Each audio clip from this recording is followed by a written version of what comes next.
Ce dimanche, les Italiens sont appelés à valider ou non par voie de référendum une importante réforme constitutionnelle proposée par le Premier ministre Matteo Renzi, une réforme censée apporter plus de stabilité politique au pays.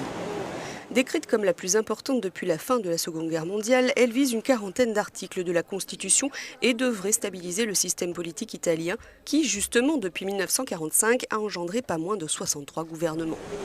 Actuellement, le Parlement doit accorder sa confiance au gouvernement et les lois doivent être approuvées par les deux chambres du Parlement pour entrer en vigueur. C'est le bicamérisme parfait. Cette réforme vise surtout le Sénat. Il perdrait en volume et en impact politique.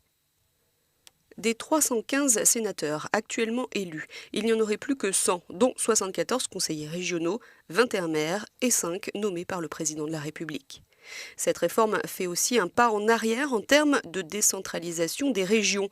Elle prévoit que les gouvernements des 20 régions italiennes rendent des pouvoirs à l'État et perdent des financements, ce qui n'est pas du goût de la Ligue du Nord. Le parti régionaliste a fait campagne pour le non.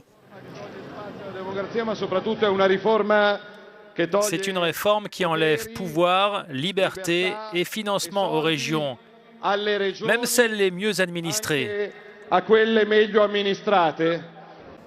Même son de cloche de la part de Forza Italia, le leader et ancien Premier ministre Silvio Berlusconi a qualifié cette réforme de dangereuse.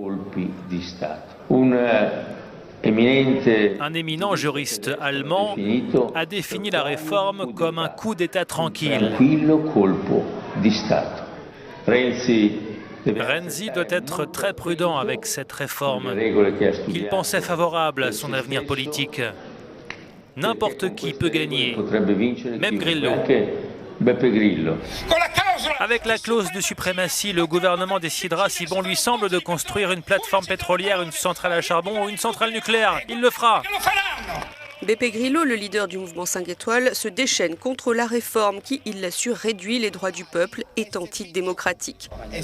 Le Premier ministre Matteo Renzi continue, lui, de faire campagne pour le oui, mais après avoir lié son destin politique au résultat du référendum, il a encore essayé récemment de rectifier le tir. Maintenant, le débat porte sur cette question. Voulez-vous changer de constitution, oui ou non ? Et si le peuple se prononce pour conserver le bicamérisme parfait, l'Assemblée d'experts du Conseil national de l'économie et du travail, le plus gros et plus coûteux parlement au monde, nous respecterons la volonté du peuple avec grand calme, mais ce n'est pas un référendum sur moi-même. Questo referendum però non è su di me.